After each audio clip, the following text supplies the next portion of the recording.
Buongiorno a tutti, è per me un onore, inaugurare questo anno accademico in un'istituzione così importante per la vostra città. Ho ascoltato la prolusione del vostro Presidente e mi permetterete di fare una piccola nota sull'importanza della diffusione della cultura. Questa nota viene fatta in un articolo sul Corriere della Sera nei primi anni 70 da Pasolini, il quale, intervenendo proprio sul tema della cultura e sull'importanza della divulgazione, sosteneva questa tesi. Di fronte alla epidemia collettiva della tossicomania, che allora era una piaga sociale enorme, che aveva travolto le nuove generazioni, Pasolini esce con questa tesi: la diffusione della droga, ma noi potremmo dire la diffusione delle cattive pratiche in generale, riflette sempre un vuoto di cultura e che dunque l'azione della scuola e più in generale l'azione delle istituzioni che si occupano di trasmettere cultura è quella di far esistere un desiderio di vita. La cultura è un nome della vita. No? Quindi se la droga è l'effetto di un vuoto di cultura, è un desiderio di morte, la cultura sarebbe un desiderio di vita e sarebbe la forma principale di contrasto nei confronti della vita che va verso la morte. La seconda nota che farei, dopo aver ascoltato la presentazione mia, è effettivamente io mi occupo da anni, diciamo così, l'ho capito adesso ascoltando questa presentazione, di oggetti a rischio di estinzione. Mi sono occupato molto di pittura e come sapete la pittura corre questo rischio, basta entrare in qualunque museo di arte contemporanea per accorgersene. Mi sono occupato dell'amore che vorrebbe essere eterno, mi sono occupato della figura del perdono, mi sono occupato del padre e mi sono occupato del maestro. Sono tutti oggetti fondamentali per la nostra vita che però nel nostro tempo rischiano l'estinzione. Allora, entrando invece nel merito di quello che pensavo di dirvi, io oggi vi proporrò 5 scene che ritraggono, diciamo così, il gesto fondamentale del maestro. Con una premessa, la nostra, che è anche in realtà una domanda: che cosa dà forma alla nostra vita?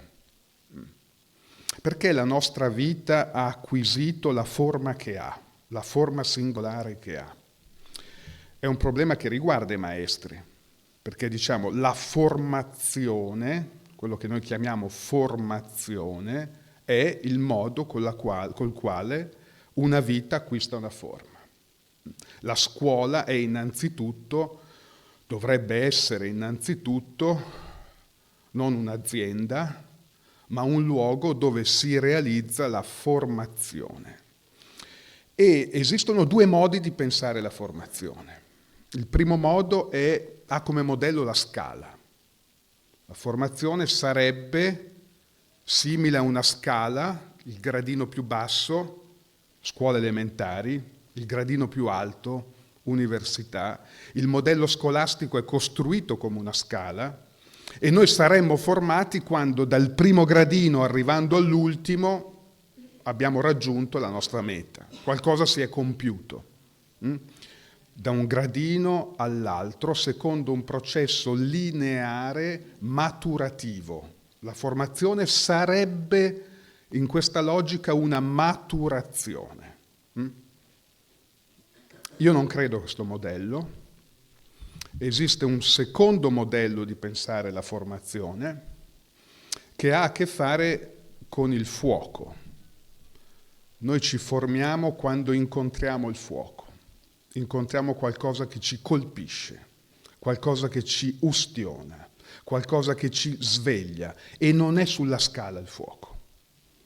Il fuoco è altrove ed è l'incontro col fuoco che lascia un segno nella nostra vita e la forma. Vi ricordo che il termine insegnamento, essendo il maestro colui che insegna, nella sua etimologia colui che insegna è colui che lascia un segno, che lascia un'impronta.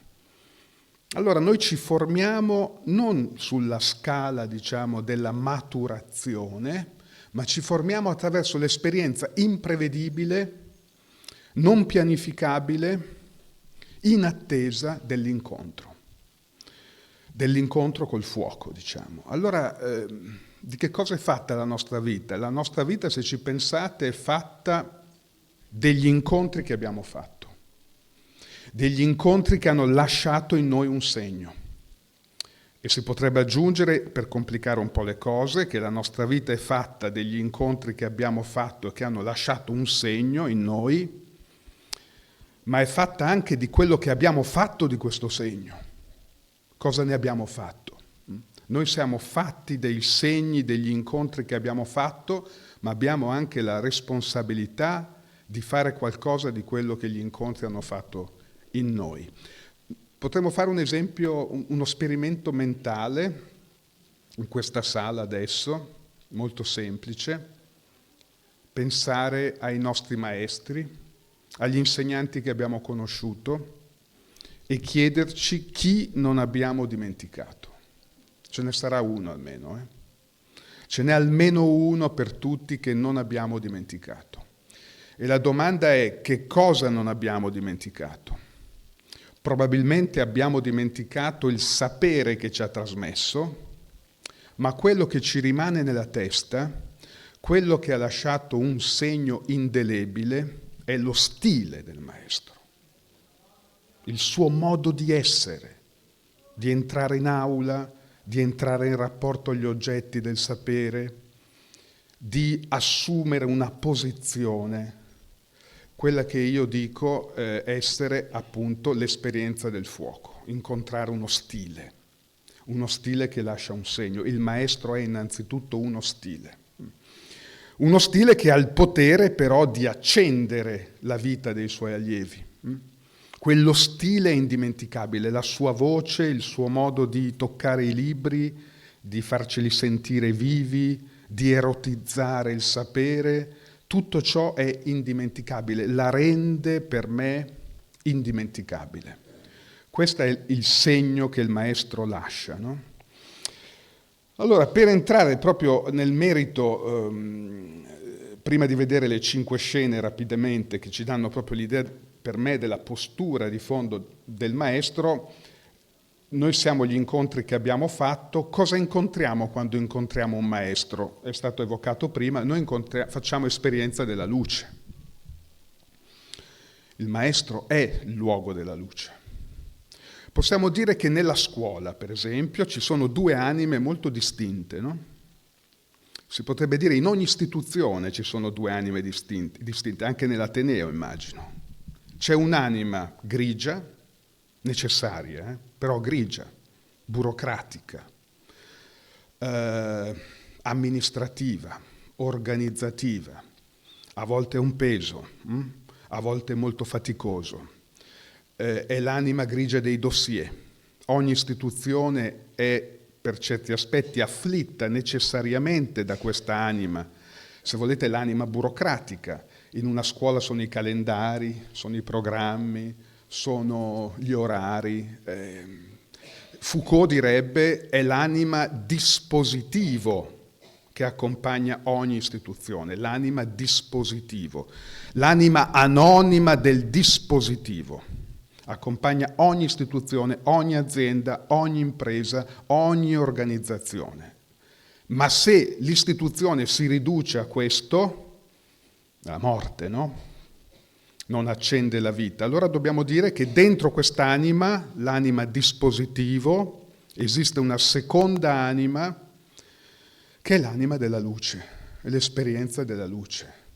Prendiamo la vita di un insegnante. Un insegnante è schiacciato dai programmi, dalle scadenze, dalle esigenze dell'istituzione, tritato come in The Wall dei Pink Floyd si vedono i ragazzi su un tapis roulant che diventano tutti carne trita. L'istituzione da questo punto di vista è un tritacarne.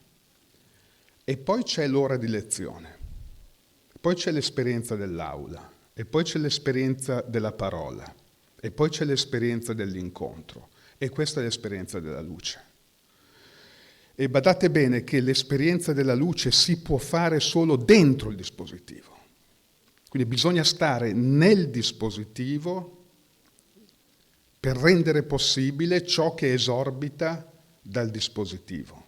La mia generazione, per esempio, è una generazione che voleva abbattere il dispositivo, distruggere il dispositivo, ma non si rendeva conto che se noi distruggiamo il dispositivo rendiamo impossibile anche quell'esperienza della luce che è possibile nel dispositivo. Faccio un esempio molto semplice. La scuola tende, per esempio, nella sua anima grigia del dispositivo, a consumare anche i migliori insegnanti. I migliori insegnanti, dopo 20 anni che ripetono le stesse cose, gli stessi programmi, si sentono consumati dall'istituzione. Burnout si chiama, nei termini clinici. Cioè noia, cioè disinteresse, cioè perdita di slancio, perdita di passione, riguarda qualunque lavoro.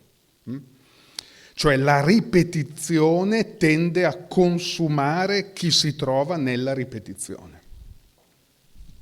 E il trucco qual è per resistere? Il trucco qual è per un insegnante che deve leggere i Promessi Sposi per 30 anni, 40 anni? Il trucco qual è per un insegnante che commenta Dante, lo stesso Dante, per 40 anni per sopravvivere? Qual è il trucco? Che cosa definisce da questo punto di vista l'azione del maestro? Il trucco è, come diceva Gentile, che è stato un grande pedagogista, ogni volta, o meglio diceva, comprendo di aver fatto una buona lezione quando, uscendo dall'aula, ho la sensazione di avere imparato qualcosa. Cioè io ripeto Manzoni, ripeto Dante, ripeto quello che so, ma nel modo in cui lo ripeto in modo nuovo ogni volta, imparo sempre, io che insegno, ogni volta qualcosa. Questo è il trucco, che non è un trucco, ma è la postura del maestro. Cioè vedo un'opera di Claudio Parmigiani, un'opera di Jackson Pollock, la vedo, la rivedo, la conosco nei suoi dettagli, ma una volta che la vedo, ogni volta che la vedo è nuova. E questa possibilità di vedere il nuovo nello stesso, che se volete è la possibilità dell'amore che sa durare nel tempo, la possibilità di vedere il nuovo nello stesso è la possibilità che rende vivo il sapere, che rende viva la vita. Non lo stesso contro il nuovo, ma il nuovo nello stesso. Manzoni ogni volta è nuovo, Leopardi ogni volta è nuovo, Claudio Parmigiani ogni volta è nuovo, ed è lo stesso. Bene, allora, 5 scene abbiamo detto. La prima è necessaria, è quella che è la matrice, secondo me, della figura del maestro. E questa matrice non può che evocare il nome di Socrate. Della vita e del pensiero di Socrate isolo una piccola scena marginale, non così conosciuta, diciamo, che si trova nel Simposio di Platone, che sapete è un dialogo dove intellettuali, artisti, filosofi, letterati si trovano per discutere l'essenza di Eros. Che cos'è Eros? Che cos'è l'amore, diciamo. E in questo banchetto il protagonista, la star, il più atteso è Socrate. Il banchetto lo organizza un giovane intellettuale ricco che si chiama Agatone. Qui dobbiamo immaginare la scena. Agatone organizza il banchetto, ci sono già tutti gli ospiti, ovviamente Socrate non c'è, manca. I maestri arrivano sempre in ritardo, diciamo. E allora si crea un po' di ansia, dov'è Socrate? E un servo dice: Socrate è stato raggiunto dal demone che gli parla, è stato visitato dalla verità, come spesso gli accade, e quindi ha un impegno superiore. Insomma, Socrate arriva trafelato a un certo punto in ritardo, perché la verità gli ha parlato nel frattempo, diciamo, scompigliato, possiamo immaginarlo. E Agatone gli va incontro: maestro, finalmente ho saputo che la verità ti ha parlato. E gli dice: dunque, dice Agatone, tu a tavola siederai vicino a me, perché tu sei pieno di verità, adesso verserai il liquido della verità nel mio orecchio. Agatone si offre, dice Platone, come una coppa vuota che deve essere riempita dal liquido del sapere del maestro. E Socrate si siede accanto ad Agatone. Ma quando Agatone gli dice: maestro, allora cos'è la verità? Come dire, versami il tuo liquido nell'orecchio, che è la posizione che caratterizza tutti gli scolari, no? È l'illusione scolastica. In che cosa consiste l'illusione scolastica? Consiste nel fatto che noi siamo coppe vuote, o più trivialmente zucche vuote, come si diceva una volta, e che è il sapere del maestro che ci riempie. Cioè l'idea scolastica della trasmissione che prolunga il modello della Scala è l'idea di un riempimento di un vuoto. Il vuoto della testa degli allievi viene riempito col sapere del maestro. Ma quando Socrate viene interpellato da questo punto di vista, cosa dice ad Agatone? Non dice semplicemente io so di non sapere, non è quella la scena. Non dice questo in quell'occasione. Dice: ma guarda che io non ho il sapere che tu mi chiedi, perché io desidero sapere.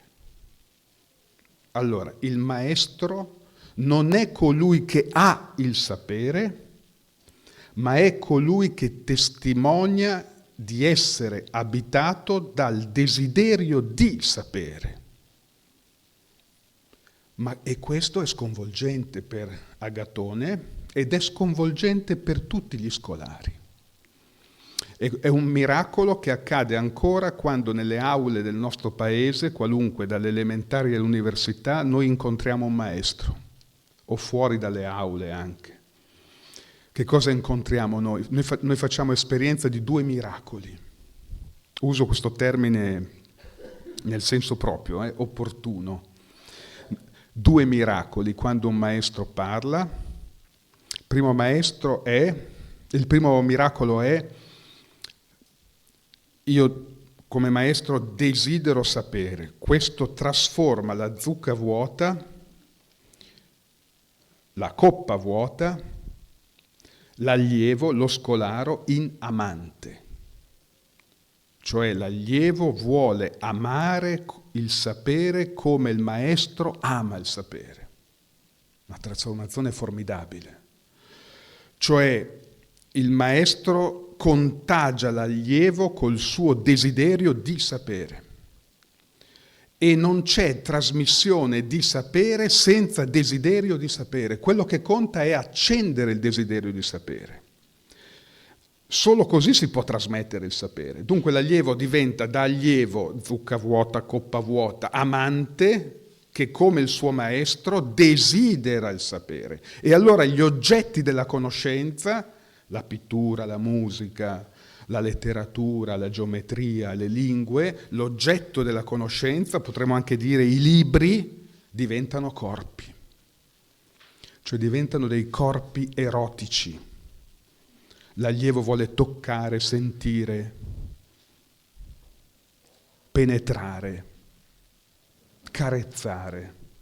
Quando l'oggetto della cultura diventa un corpo erotico, noi abbiamo acceso il desiderio di sapere e abbiamo messo in movimento la vita.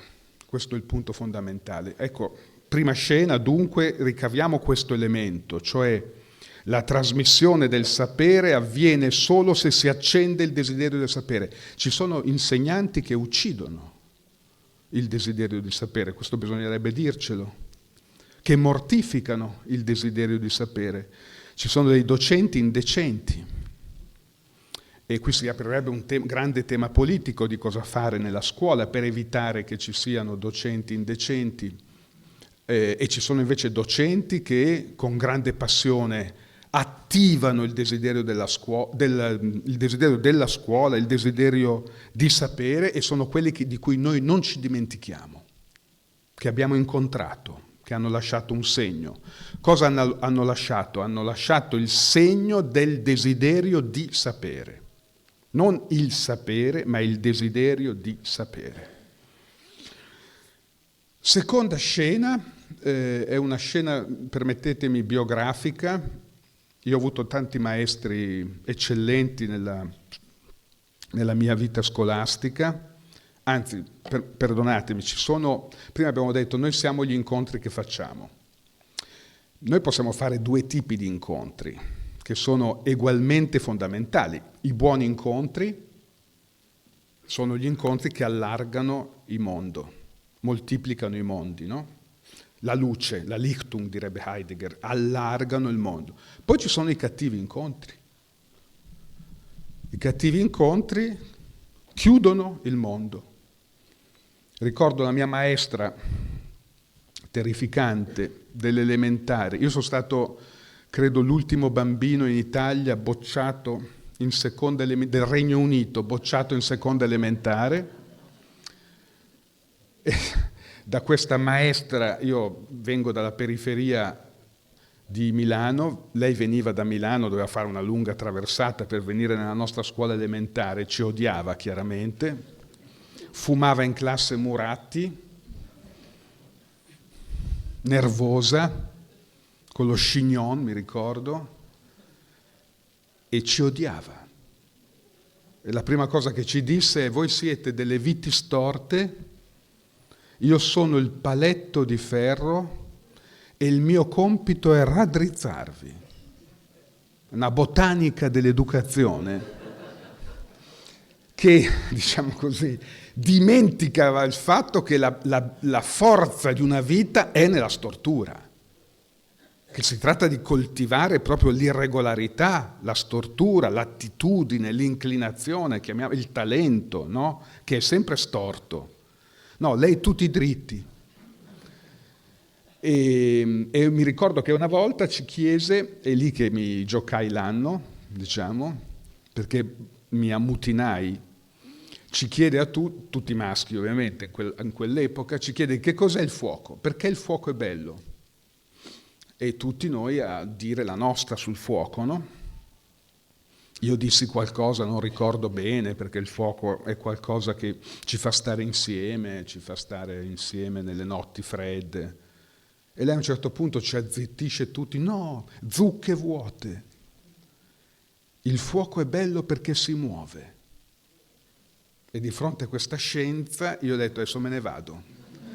Ho preso la porta e poi mia madre è stata chiamata e mi hanno bocciato. Il fuoco è bello perché si muove. Come se ci fosse, che va bene, uno può dire: per me il fuoco è bello perché si muove, ma come se ci fosse un solo modo di dire la bellezza del fuoco. Mentre il compito della scuola è mostrare che ci sono tante lingue, che non ce n'è una che si impone sulle altre e che dunque ci sono modi differenti di interpretare la bellezza del fuoco, di dire la bellezza del fuoco. Ma torno invece all'incontro con uno che non è stato tra l'altro un mio vero maestro, perché ebbi modo di conoscerlo solo un anno, il mio primo anno di filosofia all'Università Statale di Milano. Io venivo da studi professionali, perché dopo essere stato bocciato, ma anche prima, il mio destino era quello di fare il floricoltore, mio padre è un floricoltore, quindi tutti i miei desideri di studi classici, eccetera, furono repressi brutalmente e mi iscrissi ad un istituto professionale specializzato nelle coltivazioni di piante tropicali in serre calde. Poi feci perito agrario e poi feci tutto da autodidatta, diciamo, cercando di recuperare. Insomma, mi iscrissi a filosofia. I miei amici, tutti figli della borghesia milanese, si erano nel frattempo fatto i grandi licei classici di Milano, mi dissero: guarda Massimo che insegna per l'ultimo anno Mario Dalprà, che molti di voi conosceranno perché ha scritto dei manuali anche di storia della filosofia, oltre a dei testi su Marx, sullo scetticismo greco fondamentali. Ma insomma era l'ultimo anno prima della pensione e mi dissero: non perdertelo, sapendo che io non avevo ancora acquisito i fondamentali che mi permettessero di accedere a quell'aula, diciamo. Inoltre, sulla brochure che si dava agli studenti c'era scritto, corso di Mario Dalprà, che era sulla scienza della logica di Hegel, che per chi ha una vaga idea è un testo, diciamo, illeggibile fondamentalmente, e poi c'era una nota bene, corso vivamente sconsigliato alle matricole. Quindi era tutto. E quindi io non osai entrare in aula all'inizio e passavo e ascoltavo da fuori dell'aula, perché non mi sentivo degno di entrare in aula. Poi entrai in aula e vidi questo spettacolo che voglio raccontarvi. C'era un rituale per cui prima entravano i 4 assistenti che si mettevano alle spalle, poi Mario Dalprà, che era un uomo piccolo. C'erano i corsi annuali, allora aveva 2 abiti fondamentalmente, uno per l'inverno, uno per la primavera, grigio INPS, arrivava con un fogliettino tipo questo e poi aveva il testo di Hegel in italiano e il testo di Hegel in tedesco. Leggeva tedesco, poi leggeva italiano, ovviamente incomprensibile, e poi commentava. E il commento gettava una luce tale sul testo che tutto era evidente. I grandi maestri semplificano ma non banalizzano. La differenza tra la semplificazione e la banalizzazione è che nella banalizzazione c'è il superfluo e non l'essenziale, e nella semplificazione c'è l'essenziale e non il superfluo. Come dire, i miei figli, se avessero sentito Dalprà da bambini, avrebbero capito. Hegel, la scienza della logica. Quindi qui torniamo al tema della chiarezza come di una virtù fondamentale del maestro che sa portare la luce. Ma, ecco il gesto di cui voglio parlare, mentre faceva questo, cioè mentre chiarificava il testo di Hegel, lo rendeva accessibile a tutti noi, che facevamo un'esperienza non solo mentale, intellettuale, ma fisica, pulsionale. Soprattutto quando poi incontrai il mio maestro vero, Franco Fergnani, io uscivo dalle lezioni sudato, perché il corpo è scosso dalle parole del maestro. Non è solo, l'incontro con un maestro non è solo un incontro cognitivo, è un incontro del corpo, no? Tra corpi. Dalprà usava in ogni lezione, in un momento, e poi ho capito che quello era il suo metodo, ma allora non lo comprendevo, leggeva una frase particolarmente ingarbugliata e diceva, alzava i suoi piccoli occhi al cielo e diceva: qui non si capisce, non si può capire. Chissà, diceva Hegel, cosa ha visto. Noi ci dicevamo, chissà di cosa si è fatto, no? Chissà cosa ha visto.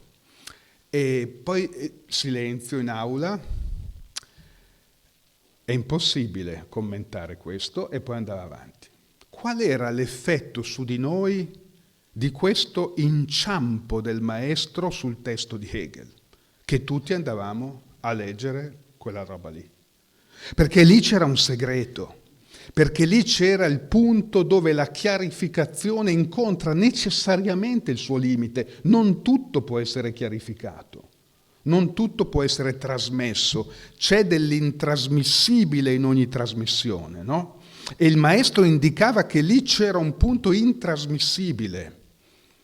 Ma questo non ci scoraggiava, ma anzi incentivava il desiderio di sapere, proprio di fronte all'intrasmissibile, al reale dell'intrasmissibile. Questa è una grande lezione. Cioè in ogni maestro che trasmette il sapere si trasmette anche l'impossibilità di sapere tutto il sapere. Quindi il maestro è custode del non tutto e Dalprà in questo gesto era custode del non tutto. Questo mi porta alla terza scena. Questo è un allievo del mio maestro in psicoanalisi, Jacques Lacan, che si chiama Safouin, che è un grande psicoanalista che si è occupato molto di didattica, diciamo, e lui dice, ci dà questa immagine bellissima del maestro. Dice, chi è un maestro? E qui torniamo per certi versi sull'inciampo di Dalprà. Chi è il maestro? Dice, il maestro è uno, immaginiamo, la scena, è uno che entra in un'aula di liceo o in un'aula di un istituto professionale qualunque e mentre sta per salire sulla cattedra inciampa goffamente. Qual è la reazione intanto del maestro di fronte al suo inciampo? Dobbiamo immaginare la scena, Uno entra e inciampa goffamente. Uno entra con tutti i suoi titoli, no? Nella sua postura formale e inciampa goffamente. Ovviamente gli allievi si mettono a ridere e lì dice Safouin, quello è il test di chi è veramente un maestro. Come reagisce il maestro? E allora Safouin ci dà tre possibili reazioni, di cui le prime due denunciano la non esistenza del maestro. La prima, cioè, è quella di ricomporsi e azzittire con autorità gli allievi che si sono permessi di ridere, no? Di schernire il maestro, cioè far valere la sua autorità. Come vi permettete? Tutto si ricompone. Seconda possibilità, dice Safouin, è il maestro che fa finta di niente, gli allievi ridono, lui si ricompone, vabbè, è stato un incidente e comincia la lezione. Queste due reazioni, dice Safouin, non dicono la presenza del maestro. La presenza del maestro sarebbe, lui entra, inciampa goffamente, gli altri ridono e lui dice Safouin, riesce a fare dell'inciampo il tema della lezione. Questo è il punto cruciale. Fare del proprio limite il tema della lezione, del limite del sapere. Mi ricordo un racconto di mia figlia quando faceva le elementari, in un'ora dove la maestra aveva parlato di Dio, della creazione del mondo, e mia figlia, che è ateissima, dice alla maestra, pone alla maestra questa domanda, ma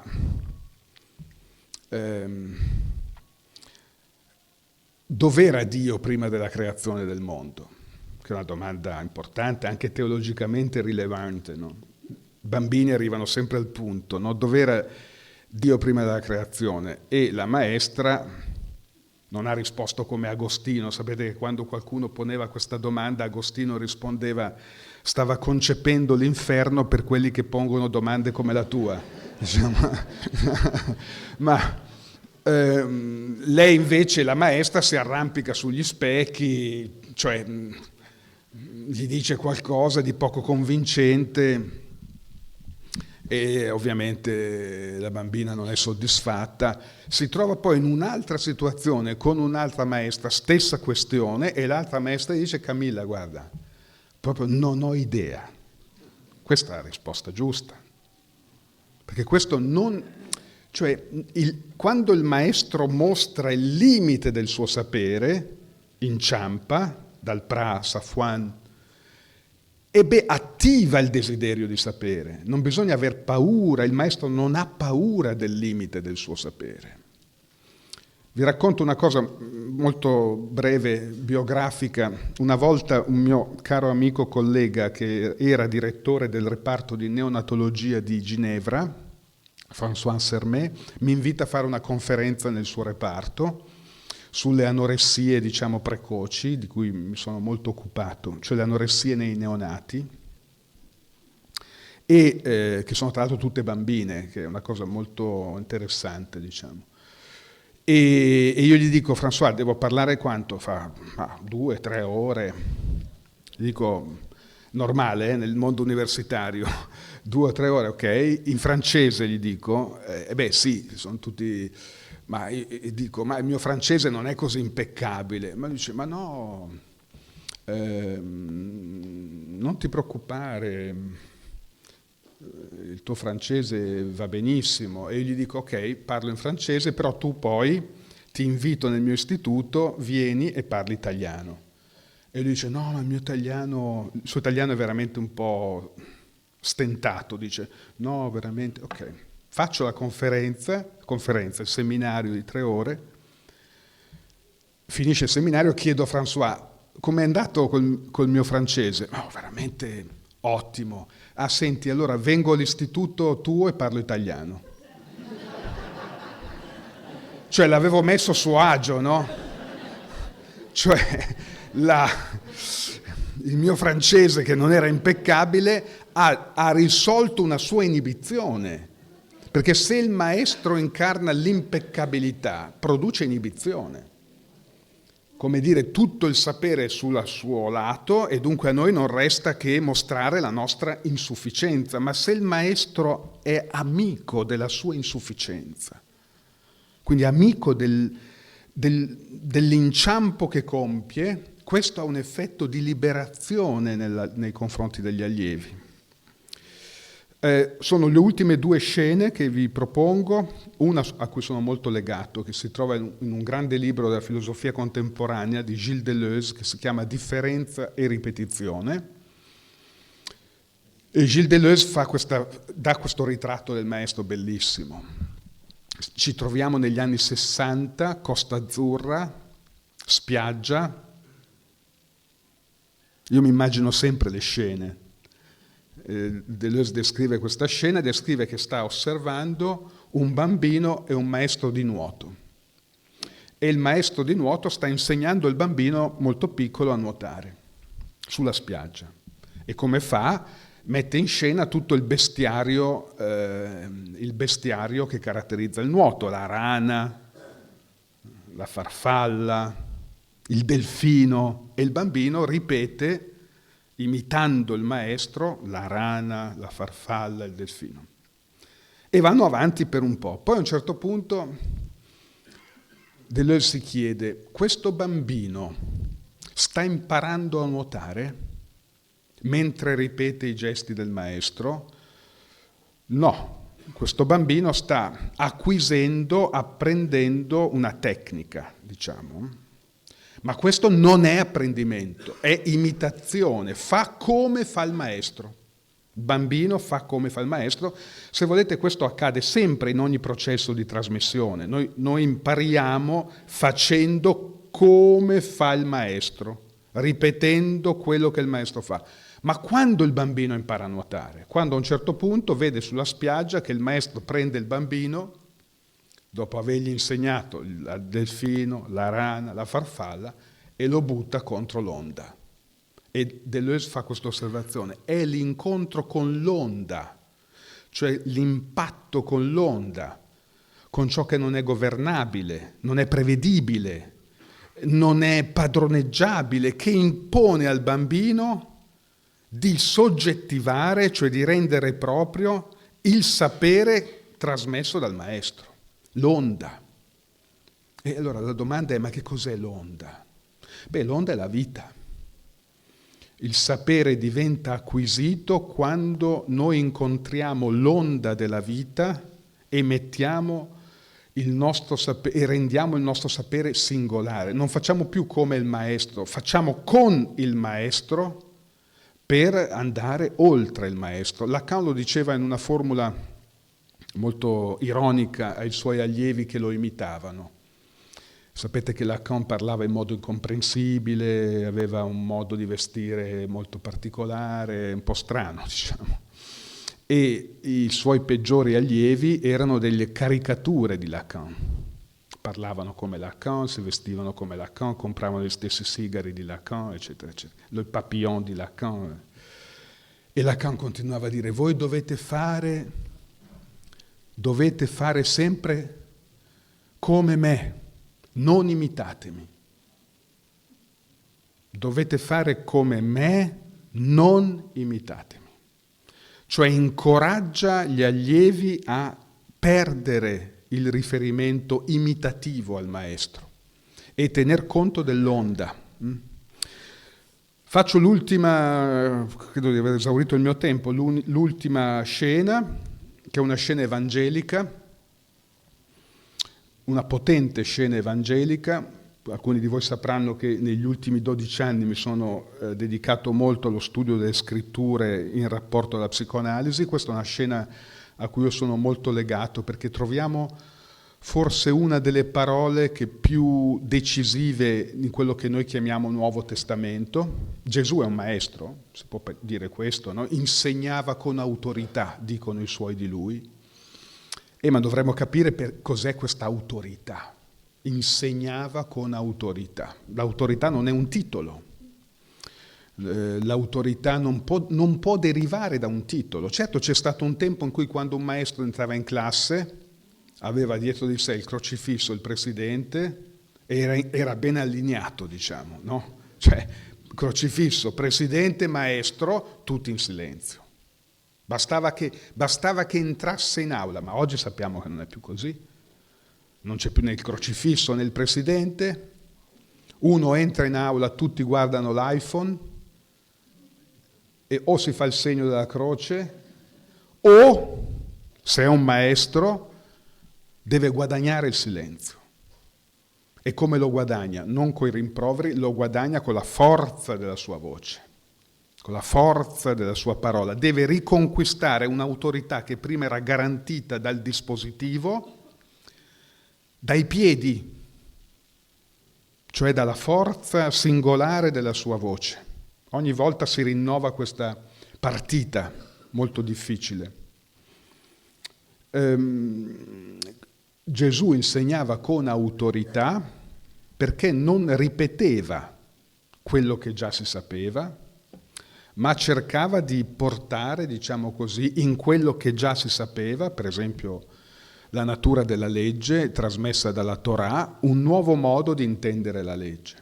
E lo faceva non soltanto dicendo la verità, ma facendo, come direbbe Agostino, la verità. Faceva la verità. Un vero maestro non si limita a dire la verità, ma in qualche modo fa la verità. E qual è la verità che Gesù fa? La vediamo in questa scena che, secondo me, se la spogliamo dai suoi, diciamo, contenuti religiosi, diventa una scena fondamentale per capire la funzione del maestro. Siamo sul lago di Tiberiade, verso sera, c'è vento, le acque sono mosse, gli allievi, chiamiamoli così, di Gesù sono nella barca e a un certo punto vedono arrivare uno spettro, dice il testo biblico, un fantasma da lontano. Questo fantasma arriva, loro sono inquieti, poi a un certo punto Pietro dice: non è un fantasma, non è uno spettro, è il maestro che cammina sulle acque. Ci fosse qui mia figlia, alzerebbe la mano: papà, nessuno cammina sulle acque, no?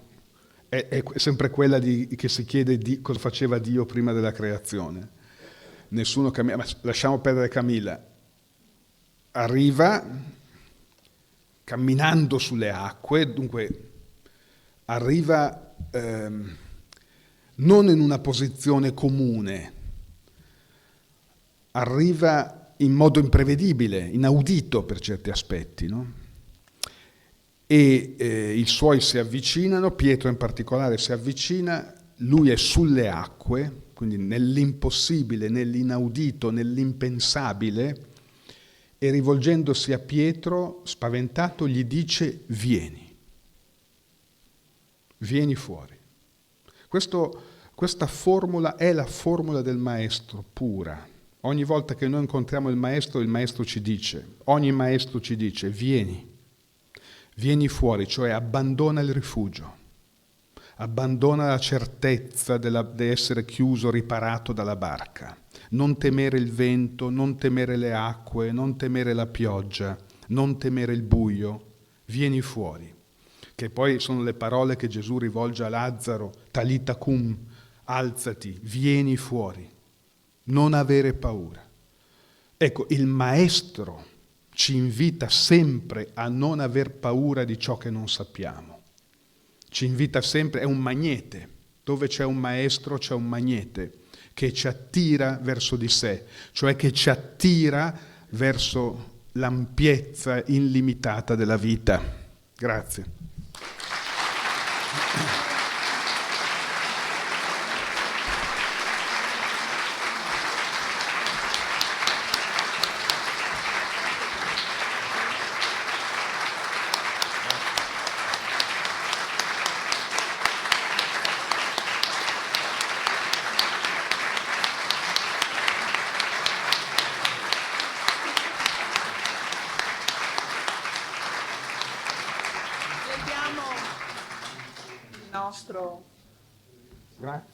Che è il nostro Ateneo in una scultura di Ericò, e io dichiaro aperto il 213° anno accademico dell'Ateneo Veneto.